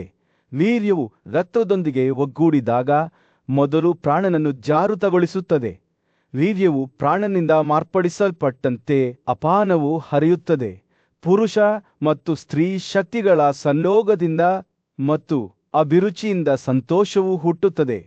ಅವನ ಮಾತುಗಳು ಎದುರಾಳಿ ಶಕ್ತಿಗಳ ನಡುವಿನ ಸಂಕೀರ್ಣ ನೃತ್ಯದ ಎದ್ದು ಕಾಣುವ ಚಿತ್ರಣವನ್ನು ಚಿತ್ರಿಸುತ್ತವೆ. ನಾರದನು ಮಾತನಾಡುತ್ತಿದ್ದಂತೆ ಅವನ ಮಾತುಗಳು ಶಾಂತವಾದ ಸರೋವರಕ್ಕೆ ಹರಿಯುವ ನದಿಯಂತೆ ಮಾರ್ಪಟ್ಟವು. ಇದು ಮೇಲ್ಮುಖವಾಗಿ ಚಲಿಸುವ ಜೀವನದ ಗಾಳಿ, ಉದನದ ರೂಪವಾಗಿದೆ. ಹೊಸ ಜೀವನವನ್ನು ಸೃಷ್ಟಿಸಲು ವೀರ್ಯ ಮತ್ತು ರಕ್ತವು ಒಗ್ಗೂಡಿದಂತೆಯೇ ಸಂಯೋಗದಿಂದ ಸಂತೋಷವು ಹುಟ್ಟುತ್ತದೆ. ಬಯಕೆಯು ಮುಟ್ಟಿನ ಹರಿವನ್ನು ಉಂಟುಮಾಡುತ್ತದೆ, ಆದರೆ ಸಮಾನ ಮತ್ತು ಜ್ಞಾನ ಎಂಬ ಜೋಡಿ, ಅಡ್ಡಲಾಗಿ ಚಲಿಸುವ ಜೋಡಿ, ಎದುರಾಳಿ ಶಕ್ತಿಗಳ ನಡುವೆ ಸಮತೋಲನವನ್ನು ಸೃಷ್ಟಿಸಲು ಸಾಮರಸ್ಯದಿಂದ ಕೆಲಸ ಮಾಡುತ್ತದೆ. ದೇವಮಾತೆಯು ಶ್ರದ್ಧೆಯಿಂದ ಆಲಿಸಿದಳು. ಅವನಿಗೆ ಬಹಿರಂಗವಾಗುತ್ತಿರುವ ರಹಸ್ಯಗಳ ಬಗ್ಗೆ ಆಳವಾದ ತಿಳುವಳಿಕೆಯಿಂದ ಅವನ ಕಣ್ಣುಗಳು ಹೊಳೆಯುತ್ತಿದ್ದವು. ನಾರದನು ಮುಂದುವರಿಸಿದನು, ಅಗ್ನಿ ಅಥವಾ ಬೆಂಕಿ ಎಲ್ಲಾ ದೇವತೆಗಳ ಮೂರ್ತರೂಪವಾಗಿದ್ದರೂ ಸಹ ಜೀವಕ ಗಾಳಿಗಳು ಪರಸ್ಪರ ಸಂಪರ್ಕ ಹೊಂದಿವೆ ಮತ್ತು ಪರಸ್ಪರ ಅವಲಂಬಿತವಾಗಿವೆ ಎಂಬುದು ವೇದದ ಬೋಧನೆಯೂ ಆಗಿದೆ. ಸೂರ್ಯನು ದಿಗಂತದ ಕಡೆಗೆ ಇಳಿಯಲು ಪ್ರಾರಂಭಿಸಿದಾಗ ಕಾಡಿನ ಹೊಳೆಯುದ್ದಕ್ಕೂ ಬೆಚ್ಚಗಿನ ಕಿತ್ತಳೆ ಬಣ್ಣದ ಹೊಳಪನ್ನು ಬೀಸಿದ ದೇವಮಾತೆಯು ಗೌರವದ ಭಾವದಿಂದ ನಾರದನ ಕಡೆಗೆ ತಿರುಗಿದಳು. ನಿಮ್ಮ ಮಾತುಗಳು ನನಗೆ ರಹಸ್ಯಗಳನ್ನು ಬೆಳಗಿಸಿವೆ ಎಂದು ಅವರು ಹೇಳಿದರು. ಪ್ರಶಾಂತವಾದ ಮತ್ತು ಪ್ರಾಚೀನ ಪರಿಸರದಲ್ಲಿ ಬ್ರಾಹ್ಮಣನೊಬ್ಬನು ಒಬ್ಬ ನಿಷ್ಠಾವಂತ ಮಹಿಳೆಯೊಂದಿಗೆ ಕುಳಿತಿದ್ದನು. ಅವರು ಚತುವೋತ ಯಜ್ಞದ ಆಳವಾದ ರಹಸ್ಯಗಳನ್ನು ಅವರೊಂದಿಗೆ ಹಂಚಿಕೊಳ್ಳಲು ಉತ್ಸುಕರಾಗಿದ್ದರು. ಆಗ ತನ್ನ ಕಥೆಯನ್ನು ಪ್ರಾರಂಭಿಸಿದಾಗ ಧೂಪದ್ರವ್ಯದ ಸಿಹಿ ಸುವಾಸನೆಯಿಂದ ಗಾಳಿ ತುಂಬಿತ್ತು. ಅವರು ಮಾತನಾಡುವಾಗ 7 ಇಂದ್ರಿಯಗಳನ್ನು ವಿವರಿಸುವಾಗ ಅವರ ಕಣ್ಣುಗಳು ಗೌರವದಿಂದ ಹೊಳೆಯುತ್ತಿದ್ದವು. ಮೂಗು, ನಾಲಿಗೆ, ಕಣ್ಣು, ಚರ್ಮ, ಕಿವಿ, ಮನಸ್ಸು ಮತ್ತು ತಿಳುವಳಿಕೆ, ಈ ಇಂದ್ರಿಯಗಳು ಅವರು ವಿವರಿಸಿದರು. ವಾಸನೆ, ರುಚಿ, ಬಣ್ಣ, ಧ್ವನಿ, ಸ್ಪರ್ಶ ಮನಸ್ಸಿನ ವಸ್ತುಗಳು ಮತ್ತು ತಿಳುವಳಿಕೆಯ ವಸ್ತುಗಳ ಜ್ಞಾನದಿಂದ ಜನಿಸುತ್ತವೆ. ಅವು ಕ್ರಿಯೆಯ ಸಂತತಿಯಾಗಿವೆ ಮತ್ತು ಅವುಗಳ ಉದ್ದೇಶವು ಅವುಗಳ ಸುತ್ತಲಿನ ಪ್ರಪಂಚವನ್ನು ಅನುಭವಿಸುವುದು. ಈ ಇಂದ್ರಿಯಗಳು ತಮ್ಮ ಗುಣಗಳೊಂದಿಗೆ ಹೇಗೆ ಸಂವಹನ ನಡೆಸುತ್ತವೆ ಎಂಬುದನ್ನು ವಿವರಿಸುವಾಗ ಬ್ರಾಹ್ಮಣನ ಮಾತುಗಳು ಆಶ್ಚರ್ಯಕರವಾದ ಚಿತ್ರಣವನ್ನು ನೀಡುತ್ತವೆ.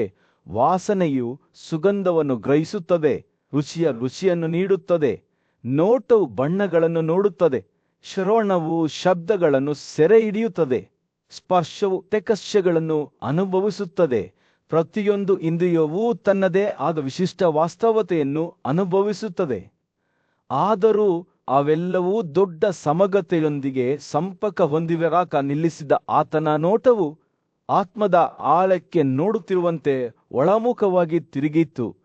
ತದನಂತರ ಅಲ್ಲಿ ಆತ್ಮವಿದೆ. ಪ್ರಗುಣಗಳಿಂದ ಸ್ಪರ್ಶಿಸಲ್ಪಡದ ಅಸ್ತಿತ್ವದ ಹೊರೆಗಳಿಂದ ಹೊರಗುಳಿಯದ ಆತ್ಮ. ಇದು ವಿಮೋಚನೆಯ ಮೂಲವಾಗಿದೆ. ಇದು ನಮಗೆ ಜನ್ಮ ಮತ್ತು ಮರಣದ ಚಕ್ರದಿಂದ ವಿಮೋಚನೆ ಮಾರ್ಗದರ್ಶನ ನೀಡುತ್ತದೆ. ಬ್ರಾಹ್ಮಣರು ಮಾತನಾಡುವಾಗ ಅವರ ಮಾತುಗಳು ಪವಿತ್ರ ಮತ್ತು ಅಪವಿತ್ರರು ಸಾಮರಸ್ಯದಿಂದ ಸಹಬಾಳ್ವೆ ನಡೆಸಿದ ಪ್ರಪಂಚದ ಚಿತ್ರಣಗಳನ್ನು ರೂಪಿಸಿದವು.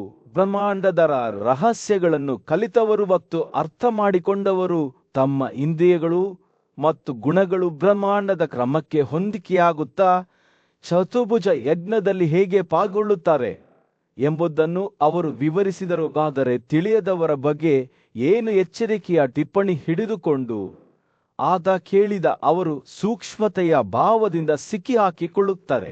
ಎಲ್ಲವೂ ತಮಗೆ ಮಾತ್ರ ಸೇರಿದ್ದು ಎಂದು ನಂಬುತ್ತಾರೆ. ಅವರು ಜಾಗರೂಕತೆಯಿಲ್ಲದೆ ಆಹಾರವನ್ನು ತಿನ್ನುತ್ತಾರೆ. ಆಹಾರವನ್ನು ಮಾತ್ರವಲ್ಲದೆ ಅವರ ಸ್ವಂತ ಸಾರವನ್ನು ನಾಶಪಡಿಸುತ್ತಾರೆ. ಸಹಾನುಭೂತಿ ಮತ್ತು ತಿಳುವಳಿಕೆಯಿಂದ ತುಂಬಿದ ಬ್ರಾಹ್ಮಣನ ಕಣ್ಣುಗಳು ಹೆಣ್ಣಿನ ಮೇಲೆ ಮುಚ್ಚಿಕೊಂಡಿವೆ. ಆದರೂ ಜ್ಞಾನ ಮತ್ತು ಬುದ್ಧಿವಂತಿಕೆಯನ್ನು ಪಡೆದವರಿಗೆ ಚತುರ್ವೋತ್ರ ಯಜ್ಞವು ಸ್ವಯಂ ಆವಿಷ್ಕಾರದ ಪ್ರಯಾಣವಾಗಿದೆ. ಇದು ಅವರು ಇಂದ್ರಿಯಗಳ ಮಿತಿಗಳನ್ನು ಮೀರಲು ಮತ್ತು ತಮ್ಮೊಳಗಿನ ದೈವಿಕತೆಯೊಂದಿಗೆ ಸಂಪರ್ಕ ಸಾಧಿಸಲು ಕಲಿಯುವ ಮಾರ್ಗವಾಗಿದೆ. ಅವನು ತನ್ನ ಕಥೆಯನ್ನು ಮುಕ್ತಾಯಗೊಳಿಸಿದಾಗ ಬ್ರಾಹ್ಮಣನ ಧ್ವನಿಯು ಗೌರವದಿಂದ ಕೂಗಿತು. ಯೋಗದ ತ್ಯಾಗವು ವಿಮೋಚನೆಯನ್ನು ಬಯಸುವವರಿಗೆ ನಿರಂತರವಾದ ಪ್ರಕ್ರಿಯೆಯಾಗಿದೆ. ಜ್ಞಾನದ ಮೂಲವು ಅದರ ಮೂಲವಾಗಿದೆ. ಜೀವನದ ಉಸಿರು ಪ್ರಾಣವು ಅದರ ಸ್ತೋತ್ರವಾಗಿದೆ ಮತ್ತು ತ್ಯಾಗವು ಅದರ ದಕ್ಷಿಣವಾಗಿದೆ. ಪ್ರಜ್ಞೆ, ಮನಸ್ಸು ಮತ್ತು ತಿಳುವಳಿಕೆಯು ಬ್ರಹ್ಮ ಅದ್ವೈತವು ಮತ್ತು ಆಗುತ್ತವೆ. ಚಿಂತನೆಯ ಒಂದು ಶಾಂತ ಕ್ಷಣದಲ್ಲಿ ಬ್ರಾಹ್ಮಣನು ಬ್ರಹ್ಮಾಂಡದ ರಹಸ್ಯಗಳ ಬಗ್ಗೆ ಮಾತನಾಡಲು ಪ್ರಾರಂಭಿಸಿದನು. ಒಬ್ಬ ರಾಜನಿದ್ದಾನೆ. ಅವನು ಹೇಳಿದನು. ಅವನ ಧ್ವನಿಯು ವಿಶ್ವಾಸದಿಂದ ತುಂಬಿದೆ. ಅವನು ನಮ್ಮ ಹೃದಯದಲ್ಲಿ ವಾಸಿಸುತ್ತಾನೆ. ನಮಗೆ ಪ್ರತಿ ಹೆಜ್ಜೆಯಲ್ಲೂ ಮಾರ್ಗದರ್ಶನ ನೀಡುತ್ತಾನೆ. ನಾನು ಅವನ ಬಗ್ಗೆ ನಿಮಗೆ ಹೇಳುತ್ತೇನೆ. ಅವನು ಮಾತನಾಡುವಾಗ ಬ್ರಾಹ್ಮಣನ ಕಣ್ಣುಗಳು ಒಂದು ಆಳವಾದ ಸತ್ಯವನ್ನು ನೆನಪಿಸಿಕೊಳ್ಳುವಂತೆ ಒಳಮುಖವಾಗಿ ನೋಡುತ್ತಿದ್ದವು. ಆತನ ಪ್ರೇರಣೆಯಿಂದ ನಾನು ನಿರ್ದೇಶಿಸಿದಂತೆ ಚಲಿಸುತ್ತೇನೆ, ಇಳಿಜಾರಿನಲ್ಲಿ ಹರಿಯುವ ನೀರಿನಂತೆ ಎಂದು ಆತ ಹೇಳಿದನು. ಆತನ ಮಾತುಗಳು ಆಲಿಸಿದವರ ಮನಸ್ಸಿನಲ್ಲಿ ಎದ್ದು ಕಾಣುವ ಚಿತ್ರಣವನ್ನು ಚಿತ್ರಿಸುತ್ತವೆ. ಅವರು ಬ್ರಹ್ಮಾಂಡದ ಚಲನೆಯನ್ನು ಸ್ವತಃ ನೋಡುತ್ತಿರುವಂತೆ ಭಾಸವಾಗುತ್ತಿತ್ತು. ಬ್ರಾಹ್ಮಣನ ಆಲೋಚನೆಗಳು ಪ್ರತಿಯೊಬ್ಬ ವ್ಯಕ್ತಿಯೊಳಗಿನ ದೈವಿಕ ಉಪಸ್ಥಿತಿಯ ಮತ್ತೊಂದು ಅಂಶವಾದ ಗುರುವಿನ ಕಡೆಗೆ ತಿರುಗಿತು.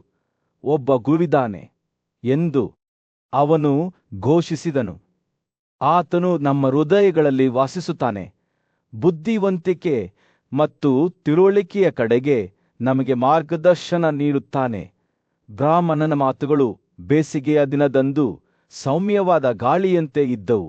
ಕೇಳುವವರ ಆತ್ಮಗಳನ್ನು ಶಮನಗೊಳಿಸುತ್ತವೆ ಮತ್ತು ಶಾಂತಗೊಳಿಸುತ್ತವೆ. ಅವನು ಮಾತನಾಡುವಾಗ ಬ್ರಾಹ್ಮಣನ ನೋಟವು ಸಂಬಂಧಿಕರ ಕಡೆಗೆ ತಿರುಗಿತು. ಇದು ಪ್ರತಿಯೊಬ್ಬ ವ್ಯಕ್ತಿಯೊಳಗಿನ ದೈವಿಕತೆಯ ಮತ್ತೊಂದು ಅಂಶವಾಗಿದೆ. ಆತನಿಂದ ನಿರ್ದೇಶಿಸಲ್ಪಟ್ಟ ಬ್ರಾಹ್ಮಣನು ನಾವು ನಮ್ಮ ಸ್ವಂತ ನಿಜವಾದ ಸ್ವಭಾವದೊಂದಿಗೆ ಸಂಪರ್ಕ ಹೊಂದುತ್ತೇವೆ ಮತ್ತು 7 ವಿಷಯಗಳು ಆಕಾಶದಲ್ಲಿ ಪ್ರಕಾಶಮಾನವಾಗಿ ಹೊಳೆಯುತ್ತಾರೆ ಎಂದು ಹೇಳಿದನು. ಚಿತ್ರವು ಉಸಿರುಗಟ್ಟಿಸುವಂತಿತ್ತು. ಬೆಳಕು ಮತ್ತು ಬುದ್ಧಿವಂತಿಕೆಯ ಎಲೆಗಳಿಂದ ನೆಂದ ಆಕಾಶದ ವಸ್ತ್ರಬ್ರಾಹ್ಮಣನ ಮಾತುಗಳು ನದಿಯಂತೆ ಹರಿಯುತ್ತಲೇ ಇದ್ದವು.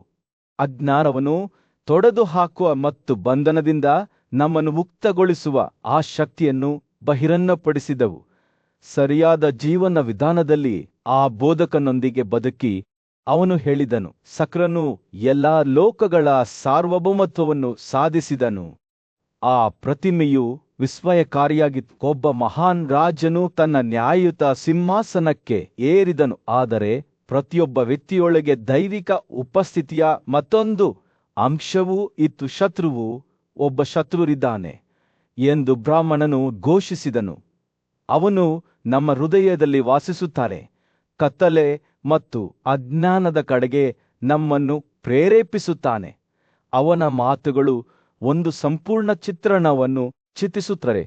ಒಂದು ನೆರಳಿನ ವ್ಯಕ್ತಿ ಒಳಗೆ ಅಡಗಿಕೊಂಡು ನಮ್ಮನ್ನು ದಾರಿ ತಪ್ಪಿಸಲು ಪ್ರಯತ್ನಿಸುತ್ತಾನೆ. ಆದರೂ ಈ ಕಾಳ ಶಕ್ತಿಯನ್ನೂ ಸಹ ಪರಿವರ್ತಿಸಬಹುದಾಗಿತ್ತು, ಏಕೆಂದರೆ ಬ್ರಾಹ್ಮಣನು ಹೇಳಿದಂತೆ ಆ ಗುರುವಿನ ಸೂಚನೆಯಿಂದ ಪ್ರಪಂಚದ ಎಲ್ಲಾ ಹಾವುಗಳು ಯಾವಾಗಲೂ ವೈರತ್ವದ ಭಾವನೆಗಳಿಂದ ಕೂಡಿವೆ. ಆ ಪ್ರತಿಮೆಯು ಆಘಾತಕಾರಿ ಮತ್ತು ಕಟುವಾದ 2 ಆಗಿತ್ತು. ಒಂದು ಕಾಲದಲ್ಲಿ ದ್ವೇಷದಿಂದ ಸೇವಿಸಲ್ಪಟ್ಟ ಜೀವಿಗಳು ಈಗ ತಮ್ಮ ಬಂಧನದಿಂದ ಮುಕ್ತವಾಗಿವೆ. ಎಲ್ಲಾ ಜೀವಿಗಳ ಒಡೆಯನಾದ ಸರ್ಪಗಳು, ದೇವತೆಗಳು ಮತ್ತು ಋಷಿಗಳ ಬೋಧನೆಯ ಕಥೆಯು ಪುರಾತನವಾದದ್ದು. ಅವರು ಬುದ್ಧಿವಂತಿಕೆ ಮತ್ತು ಮಾರ್ಗದರ್ಶನವನ್ನು ಕೋರಿ ಆತರ ಸುತ್ತಲೂ ಒಟ್ಟುಗೂಡಿದ್ದರು. ನಮಗೆ ಹೆಚ್ಚು ಪ್ರಯೋಜನಕಾರಿಯಾದದ್ದನ್ನು ಘೋಷಿಸೋಣ ಎಂದು ಅವರು ಏಕಸ್ವರದಲ್ಲಿ ಕೇಳಿದರು ಮತ್ತು ಪವಿತ್ರನು ಒಂದೇ ಪದದೊಂದಿಗೆ ಉತ್ತರಿಸಿದನು. ಪ್ರತಿಕ್ರಿಯೆಯು ತಕ್ಷಣವೇ ಮತ್ತು ವೈವಿಧ್ಯಮಯವಾಗಿತ್ತು. ಹಾವುಗಳು ವಿವಿಧ ದಿಕ್ಕುಗಳಲ್ಲಿ ಓಡಿಹೋದವು. ಅವುಗಳ ಸ್ವಭಾವವು ಅವುಗಳನ್ನು ಕಚ್ಚಲು ಮತ್ತು ಹೊಡೆಯಲು ಕಾರಣವಾಯಿತು. ಅಸುರರು ಹೆಮ್ಮೆ ಮತ್ತು ಆಡಂಬರದಿಂದ ಮುಳುಗಿ ಹೋದರು. ಆದರೆ ದೇವತೆಗಳು ಉಡುಗೊರೆಗಳ ಮೂಲಕ ಸಮಾಧಾನಪಡಿಸಲು ಪ್ರಯತ್ನಿಸಿದರು. ಆದಾಗ್ಯೂ ಮಹಾನ್ ಋಷಿಗಳು ಹುಡುಕುತ್ತಾ ಒಳಮುಖವಾಗಿ ತಿರುಗಿದರು. ಅಪಾಯ ಮತ್ತು ಅನಿಶ್ಚಿತತೆಯಿಂದ ತುಂಬಿದ ಜಗತ್ತಿನಲ್ಲಿ ಬುದ್ಧಿವಂತ ಬ್ರಾಹ್ಮಣನು ಕ್ಷಮಿಸದ ಭೂದೃಶ್ಯದ ತುದಿಯಲ್ಲಿ ನಿಂತನು. ಅವನ ಪಾದಗಳ ಕೆಳಗಿರುವ ನೆಲವು ವಿಶ್ವಾಸಘಾತುಕವಾಗಿತ್ತು. ಅಲ್ಲಿ ದುಃಖ ಮತ್ತು ಸಂತೋಷವು ಎದುರಾಳಿ ಶಕ್ತಿಗಳಂತೆ ಹೋರಾಡುತ್ತಿತ್ತು ಮತ್ತು ಪ್ರತಿ ನೆರಳಿನಲ್ಲಿ ಕಾಮ ಮತ್ತು ರೋಗವು ಅಡಗಿರುತ್ತಿತ್ತು. ಆದರೂ ಅವನು ಈ ಅಪಾಯಕಾರಿ ಭೂಪ್ರದೇಶವನ್ನು ದಾಟಿ ಬ್ರಾಹ್ಮಣ ಅರಣ್ಯದ ವಿಶಾಲ ವಿಸ್ತಾರವನ್ನು ಪ್ರವೇಶಿಸಿದ್ದೇನೆ ಎಂದು ಘೋಷಿಸಿದನು. ಬಹಳ ಕುತೂಹಲದಿಂದ ಕೂಡಿದ್ದ ಆತನ ಹೆಂಡತಿಯು ಆತನ ಬಳಿ ಪ್ರಶ್ನೆಗಳೊಂದಿಗೆ ಬಂದಳು. ಈ ಅದ್ಭುತವಾದ ಸ್ಥಳ ಎಲ್ಲಿದೆ ಪ್ರಿಯನೇ? ಅವಳು ಕೇಳಿದಳು. ಅದರ ಮರಗಳು ಯಾವುವು? ಅದರ ನದಿಗಳು, ಅದರ ಪರ್ವತಗಳು ಮತ್ತು ಬೆಟ್ಟಗಳು? ಬ್ರಾಹ್ಮಣನ ಕಣ್ಣುಗಳು ಹೊಳೆಯುತ್ತಿದ್ದವು. ಆತ ತಮ್ಮ ಮುಂದೆ ಬಿದ್ದಿರುವ ಅರಣ್ಯವನ್ನು ವಿವರಿಸಲು ಪ್ರಾರಂಭಿಸಿದನು. ಅದರಿಂದ ಪ್ರತ್ಯೇಕವಾದದ್ದು ಯಾವುದೂ ಇಲ್ಲ ಎಂದು ಆತ ಹೇಳಿದನು. ಅದಕ್ಕಿಂತ ಸಂತೋಷಕರವಾದದ್ದು ಯಾವುದೂ ಇಲ್ಲ. ಅದರಿಂದ ಬೇರ್ಪಡಿಸಲಾಗದದ್ದು ಯಾವುದೂ ಇಲ್ಲ. ಅದಕ್ಕಿಂತ ದುಃಖಕರವಾದದ್ದು ಯಾವುದೂ ಇಲ್ಲ. ಅವನು ಮಾತನಾಡುವಾಗ ಅವನ ಮಾತುಗಳು ಅವರ ಮನಸ್ಸಿನಲ್ಲಿ ಎದ್ದು ಕಾಣುವ ಚಿತ್ರಣಗಳನ್ನು ಸೃಷ್ಟಿಸಿದವು. ಅರಣ್ಯವು ಉಸಿರುಗಟ್ಟಿಸುವ ಸೌಂದರ್ಯದ ಕ್ಷೇತ್ರವಾಗಿತ್ತು. ಅಲ್ಲಿ 7 ಭವ್ಯವಾದ ಮರಗಳು ಎತ್ತರವಾಗಿದ್ದವು. ಅವುಗಳ ಕೊಂಬೆಗಳು 5 ಬಣ್ಣದ ಹೂವುಗಳು ಮತ್ತು ಆಭರಣಗಳಂತೆ ಹೊಳೆಯುವ ಹಣ್ಣುಗಳಿಂದ ಭಾರವಾಗಿದ್ದವು. 7 ನದಿಗಳು ಕಾಡಿನ ಮೂಲಕ ಹರಿಯುತ್ತಿದ್ದವು. ಪ್ರತಿಯೊಂದು ಬ್ರಹ್ಮನಿಂದ ಹುಟ್ಟಿದ ನೀರನ್ನು ಹೊಂದಿತ್ತು ಮತ್ತು ಈ ವೈಭವದ ನಡುವೆ 7 ಆಶ್ರಮಗಳು ನಿಂತಿದ್ದವು. ಪ್ರತಿಯೊಂದು ಜ್ಞಾನೋದಯವನ್ನು ಬಯಸುವವರಿಗೆ ಅಭಯಾರಣ್ಯವಾಗಿತ್ತು. ಬ್ರಹ್ಮನನ್ನು ಈ ಅತೀಂದ್ರಿಯ ಸಾಮ್ರಾಜ್ಯದ ಚಿತ್ರಣವನ್ನು ಚಿತ್ರಿಸುವುದನ್ನು ಮುಂದುವರೆಸಿದನು. 7 ಅತಿಥಿಗಳು ಇಲ್ಲಿ ವಾಸಿಸುತ್ತಾರೆ, ಅವರು ಹೇಳಿದರು, ಮತ್ತು ಯೋಗದ ಏಕಾಗ್ರತೆ ಮತ್ತು ದೀಕ್ಷೆಯ 7 ರೂಪಗಳು ಅವುಗಳನ್ನು ಹುಡುಕುವವರಿಗೆ ಲಭ್ಯವಿವೆ. ಸುಗಂಧ ಮತ್ತು ಬಣ್ಣವನ್ನು ಹೊಂದಿದ್ದ ಹೂವುಗಳು ಮತ್ತು ಹಣ್ಣುಗಳ ಸಿಹಿ ಪರಿಮಳದಿಂದ ಗಾಳಿಯು ತುಂಬಿತ್ತು ಮತ್ತು ಈ ಕಾಡಿನ ಮಧ್ಯಭಾಗದಲ್ಲಿ ಒಳ್ಳೆಯ ಉದ್ದೇಶಗಳಿಂದ ಉರಿಯುವ ಮತ್ತು ಪವಿತ್ರ ಬ್ರಾಹ್ಮಣನೊಂದಿಗೆ ಸಂಪರ್ಕ ಹೊಂದಿದ ಒಂದೇ ಬೆಂಕಿ ಇತ್ತು. ಅವನು ಮಾತನಾಡುವಾಗ ಬ್ರಾಹ್ಮಣನ ಮಾತುಗಳು ಅವನ ಹೆಂಡತಿಯನ್ನು ಮತ್ತು ತನ್ನನ್ನು ಪ್ರಾಪಂಚಿಕ ಜಗತ್ತನ್ನು ಮೀರಿದ ಪ್ರದೇಶಕ್ಕೆ ಕರೆದೊಯ್ಯುವಂತೆ ತೋರುತ್ತಿತ್ತು. ಕಾಡಿನೊಳಗೆ ವಿವಿಧ ಸ್ಥಳಗಳಲ್ಲಿ ಆತಿಥ್ಯವನ್ನು ಸ್ವೀಕರಿಸುವ ಮಹಾನ್ವೇಷಿಗಳನ್ನು ಅವರು ನೋಡಿದರು. ಅವರ ಉಪಸ್ಥಿತಿಯು ಗಾಳಿಯಲ್ಲಿ ಪಾರಮಾರ್ಥಿಕ ಶಕ್ತಿಯಿಂದ ತುಂಬಿತ್ತು ಮತ್ತು ಈ ಬುದ್ಧಿವಂತರನ್ನು ಪೂಜಿಸಿದಾಗ ಮತ್ತು ಮೀರಿಸಿದಾಗ ಮತ್ತೊಂದು ಕಾಡು ಹೊರಹೊಮ್ಮಿತು, ಪ್ರಕಾಶಮಾನವಾದ ರತ್ನದಂತೆ ಹೊಳೆಯಿತು. ಈ 2ನೇ ಕಾಡಿನಲ್ಲಿ ಬುದ್ಧಿವಂತಿಕೆಯು ಎತ್ತರವಾಗಿ ನಿಂತ ಮರವಾಗಿತ್ತು. ಅದರ ಕೊಂಬೆಗಳು ವಿಮೋಚನೆಯ ಫಲದಿಂದ ಭಾರವಾಗಿದ್ದವು. ಶಾಂತತೆಯು ಅದರ ನೆರಳಾಗಿತ್ತು. ಅಲ್ಲಿ ಜ್ಞಾನವು ವಿಶ್ರಾಂತಿ ಪಡೆಯಿತು ಮತ್ತು ತೃಪ್ತಿಯು ನದಿಯಂತೆ ಹರಿಯಿತು. ಕ್ಷೇತ್ರಜನ ಎಲ್ಲವನ್ನೂ ನೋಡುವ ಆತ್ಮ ಅದರ ಮಧ್ಯದಲ್ಲಿ ಸೂರ್ಯನಂತೆ ಪ್ರಕಾಶಮಾನವಾಗಿ ಹೊಳೆಯಿತು. ಮತ್ತು 7 ಮಹಿಳೆಯರು ಇಲ್ಲಿ ವಾಸಿಸುತ್ತಿದ್ದರು. ಅವರ ಮುಖಗಳು ಗೌರವದಿಂದ ಕೆಳಕ್ಕೆ ತಿರುಗಿವೆ. ಅವರ ಹೊಳಪು ಜ್ಞಾನೋದಯದ ಮಾರ್ಗವನ್ನು ಬೆಳಗಿಸುತ್ತದೆ. ಬ್ರಾಹ್ಮಣನ ಮಾತುಗಳು ಅವರ ಸುತ್ತಲೂ ಆಶ್ಚರ್ಯ ಮತ್ತು ವಿಸ್ಮಯವನ್ನು ಮೂಡಿಸುತ್ತಿದ್ದಂತೆ ಅವರ ಪತ್ನಿ ಹೆಚ್ಚು ಪ್ರಶ್ನೆಗಳನ್ನು ಕೇಳಲಿಲ್ಲ. ಬದಲಿಗೆ ಅವರು ಈ ಪವಿತ್ರ ಕ್ಷೇತ್ರದಲ್ಲಿ ವಾಸಿಸುತ್ತಿದ್ದ 7 ವಿಷಯಗಳ ಬಗ್ಗೆ ಮಾತನಾಡುವಾಗ ಅವರು ಶ್ರದ್ಧೆಯಿಂದ ಆಲಿಸಿದರು. ಅವರು ತಪಸ್ವಿ ಯಶಸ್ಸಿನಿಂದ ಕಿರೀಟವನ್ನು ಪಡೆದರು ಮತ್ತು ಅವರ ಪತ್ನಿಯರೊಂದಿಗೆ ವಶಿಷ್ಠರಾಗಿದ್ದರು. ವೈಭವ, ತೇಜಸ್ಸು, ಶ್ರೇಷ್ಠತೆ, ಜ್ಞಾನೋದಯ, ವಿಜಯ, ಪರಿಪೂರ್ಣತೆ ಮತ್ತು ಶಕ್ತಿ, ಈ 7 ಗುಣಗಳು ಅವರ ಎಚ್ಚರದಲ್ಲಿ ಕಿರಣಗಳಂತೆ ಅನುಸರಿಸಿದವು. ಶಾಂತ ವಾತಾವರಣದಲ್ಲಿ ಬುದ್ಧಿವಂತ ಬ್ರಾಹ್ಮಣನು ತನ್ನ ಗೌರವಾನ್ವಿತ ಅತಿಥಿಯಾದ ಅಧ್ವರ್ಯು ಜೊತೆ ತನ್ನ ಆಳವಾದ ತಿಳುವಳಿಕೆಯನ್ನು ಹಂಚಿಕೊಂಡನು. ಬ್ರಾಹ್ಮಣನು ಅಸ್ತಿತ್ವದ ಸ್ವರೂಪದ ಬಗ್ಗೆ ಮಾತನಾಡಲು ಪ್ರಾರಂಭಿಸಿದನು. ನಾನು ಸುಗಂಧವನ್ನು ವಾಸನೆ ಮಾಡುವುದಿಲ್ಲ, ನಾನು ಅಭಿರುಚಿಗಳನ್ನು ಗ್ರಹಿಸುವುದಿಲ್ಲ, ನಾನು ಬಣ್ಣಗಳನ್ನು ನೋಡುವುದಿಲ್ಲ, ನಾನು ಸ್ಪರ್ಶಿಸುವುದಿಲ್ಲ ಮತ್ತು ನಾನು ವೈವಿಧ್ಯಮಯ ಶಬ್ದಗಳನ್ನು ಕೇಳುವುದಿಲ್ಲ. ಅವನು ವಿವರಿಸಿದನು, ಕೆಲವು ವಸ್ತುಗಳನ್ನು ಬಯಸುವುದು ಮತ್ತು ಇತರರನ್ನು ದ್ವೇಷಿಸುವುದು ಪ್ರಕೃತಿಯೇ ಮತ್ತು ಈ ಮೂಲಭೂತ ಶಕ್ತಿಯಿಂದ ಬಳಕೆ ಮತ್ತು ದ್ವೇಷವು ಉದ್ಭವಿಸುತ್ತದೆ. ಬ್ರಾಹ್ಮಣನು ತಾನು ಪ್ರಾಪಂಚಿಕ ಬಯಕೆಗಳಿಗೆ ಸಂಬಂಧವನ್ನು ಮೀರಿದ್ದೇನೆ ಎಂದು ಬಹಿರಂಗಪಡಿಸಿದನು. ಕಮಲದ ಎಲೆಯು ನೀರಿನ ಹನಿಗಳಿಂದ ಕಳಂಕಿತವಾಗಿಲ್ಲ. ಅವರು ಮಾತನಾಡುತ್ತಿರುವಾಗ ಒಂದು ಯಜ್ಞ ಸಮಾರಂಭದ ಸಮಯದಲ್ಲಿ ಒಂದು ಮೇಕೆ ಮೇಲೆ ನೀರು ಚಿಮುಕಿಸಲಾಗುತ್ತಿತ್ತು. ಹತ್ತಿರದಲ್ಲಿ ಕುಳಿತಿದ್ದ ಯತಿಯೊಬ್ಬನು ಆ ದೃಶ್ಯವನ್ನು ಗಮನಿಸಿ, ಇದು ಜೀವನದ ವಿನಾಶ ಎಂದು ನಿರಾಕರಿಸುತ್ತಾ ಅಧ್ವರ್ಯುನನ್ನು ಉದ್ದೇಶಿಸಿ ಹೇಳಿದನು. ಅಧ್ವರ್ಯು ಶಾಂತವಾಗಿ ಉತ್ತರಿಸಿದನು, ಈ ಮೇಕೆ ನಾಶವಾಗುವುದಿಲ್ಲ. ಭೂಮಿಯ ಈ ಪ್ರಾಣಿಯ ಭಾಗವು ನೀರಿನಿಂದ ಹುಟ್ಟಿದ ಭಾಗವು ನೀರಿಗೆ ಸೇರುತ್ತದೆ. ಅವನ ಕಣ್ಣು ಸೂರ್ಯನನ್ನು ಪ್ರವೇಶಿಸುತ್ತದೆ, ಅವನ ಕಿವಿ ದಿಗಂತದ ವಿವಿಧ ಬಿಂದುಗಳನ್ನು ಪ್ರವೇಶಿಸುತ್ತದೆ. ಯತಿಯು ಪ್ರತಿದಾಳಿ ಮಾಡಿ ಅವನ ಜೀವಕ ಗಾಳಿಯೊಂದಿಗೆ, ಈ ವಿಭಜನೆಯಲ್ಲಿ ಮೇಕೆಗೆ ಇಷ್ಟು ಒಳ್ಳೆಯದನ್ನು ನೀವು ನೋಡಿದರೆ ಈ ಜಾಗ ಮೇಕೆಗಾಗಿ ನಿಮಗೇನು ಬೇಕು? ಅಧ್ವರ್ಯನ ಮಾತುಗಳು ಬ್ರಾಹ್ಮಣ ಮತ್ತು ಯತಿಗಳ ನಡುವೆ ಉತ್ಸಾಹಭರಿತ ಚರ್ಚೆಯನ್ನು ಹುಟ್ಟುಹಾಕಿದವು. ಯಜ್ಞದ ಸಮಯದಲ್ಲಿ ಮೇಕೆಯ ಜೀವಶಕ್ತಿಯು ನಿಜವಾಗಿಯೂ ಬಿಡುಗಡೆಯಾಗಿದ್ದರೆ ಅಧ್ವರ್ಯು ಏಕೆ ಆಚರಣೆಯಲ್ಲಿ ಭಾಗವಹಿಸಬೇಕು ಎಂದು ಯತಿವಾದಿಸಿದರು. ಅವರು ಎಲ್ಲಾ ಜೀವಿಗಳನ್ನು ಗೌರವಿಸುವ ಮತ್ತು ಕ್ರೌರ್ಯದಿಂದ ದೂರವಿರುವ ಮಹತ್ವವನ್ನು ಒತ್ತಿ ಹೇಳಿದರು. ಯತಿ ಮುಂದುವರೆದಂತೆ ಬ್ರಾಹ್ಮಣರು ಗಮನದಿಂದ ಆಲಿಸಿದವು.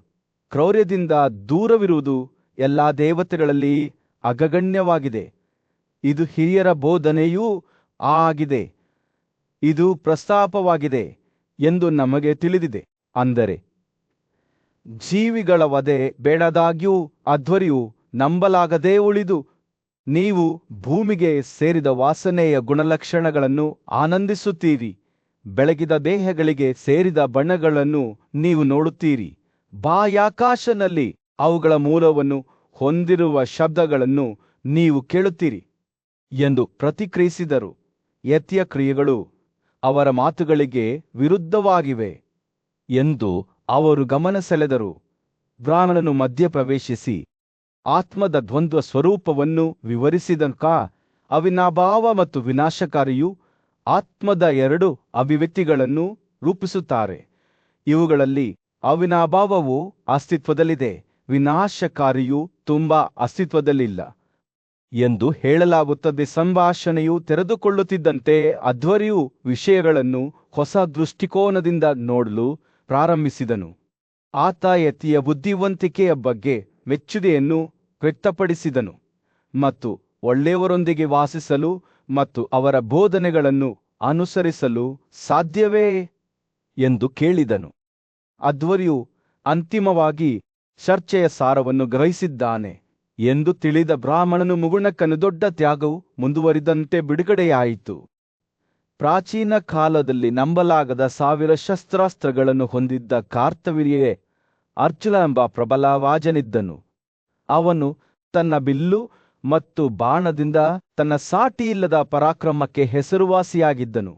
ತನ್ನ ಅಸಾಧಾರಣ ಶಕ್ತಿಯಿಂದ ಅವನು ಇಡೀ ಭೂಮಿಯನ್ನು ವಶಪಡಿಸಿಕೊಂಡನು. ಅದರ ಗಡಿಯನ್ನು ವಿಶಾಲವಾದ ಸಾಗರದ ತೀರದವರೆಗೆ ವಿಸ್ತರಿಸಿದನು.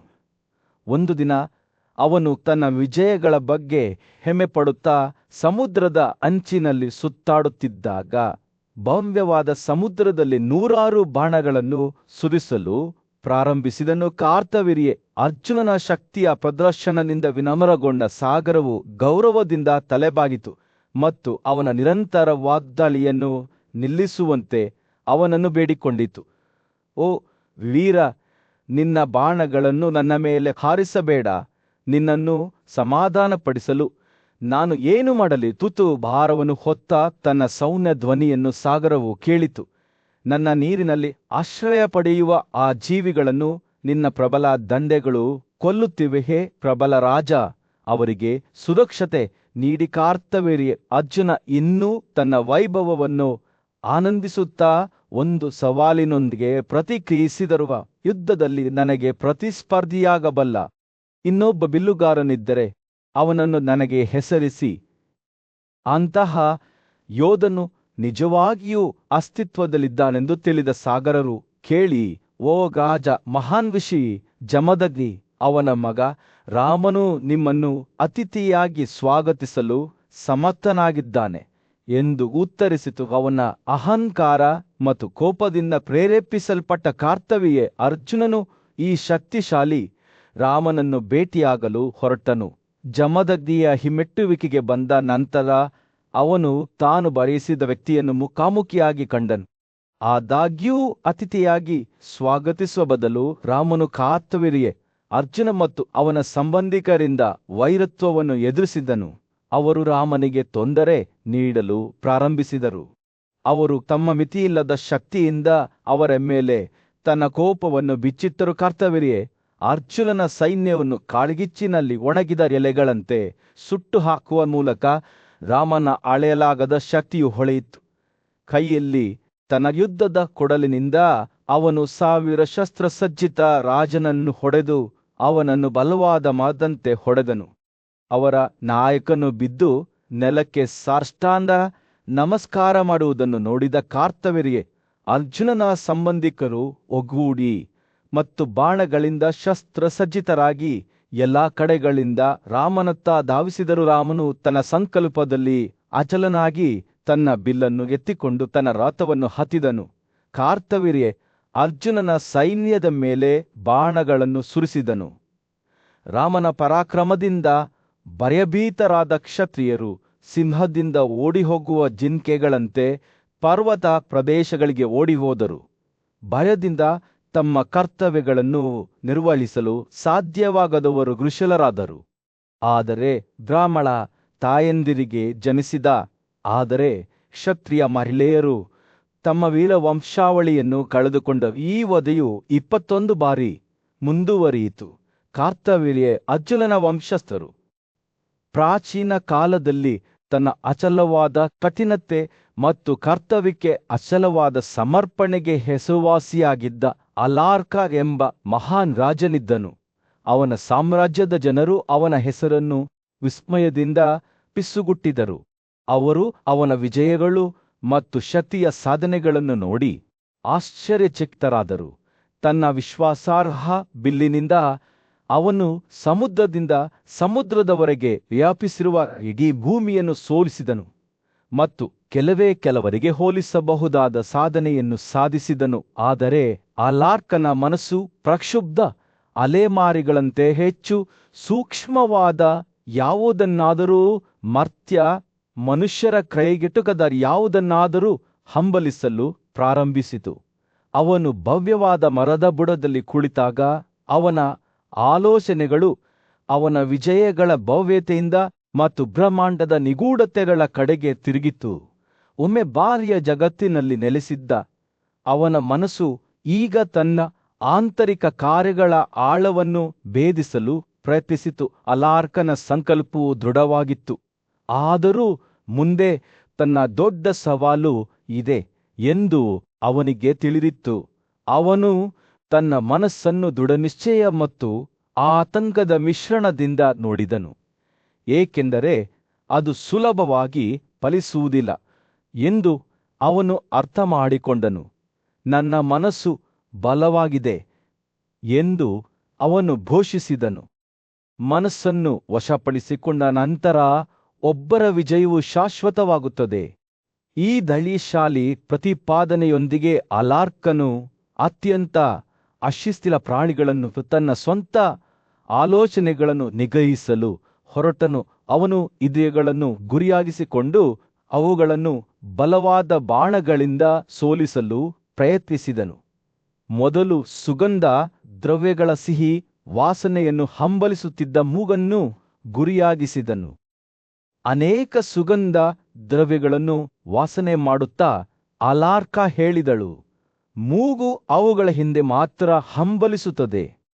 ಆದ್ದರಿಂದ ನಾನು ಮೂಗಿನ ಮೇಲೆ ಬಾಣಗಳನ್ನು ಹಾರಿಸುತ್ತೇನೆ.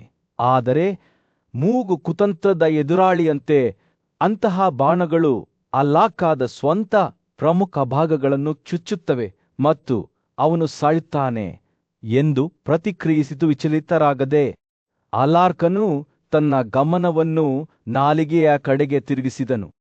ಅದು ಸಿಹಿ ಪದಗಳ ರುಚಿಯನ್ನು ಸವಿಯುತ್ತಿತ್ತು. ಇದು ಅವನು ಹೇಳಿದನು.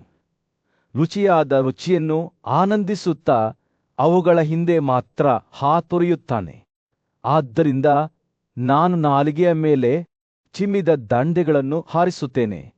ನಾಲಿಗೆಯೂ ಸಹ ಅದನ್ನು ಅಷ್ಟು ಸುಲಭವಾಗಿ ಸೋಲಿಸಲಾಗುವುದಿಲ್ಲ ಮತ್ತು ಅಲಾರ್ಕದ ಸ್ವಂತ ಪ್ರಮುಖ ಭಾಗಗಳು ಅದರ ಪರಿಣಾಮಗಳನ್ನು ಅನುಭವಿಸುತ್ತವೆ ಎಂದು ಹೇಳಿಕೊಂಡಿತ್ತು. ಅಲಾರ್ಕ ಮತ್ತು ಅವನ ಇಂದ್ರಿಯಗಳ ನಡುವಿನ ಯುದ್ಧವು ಮುಂದುವರಿಯಿತು.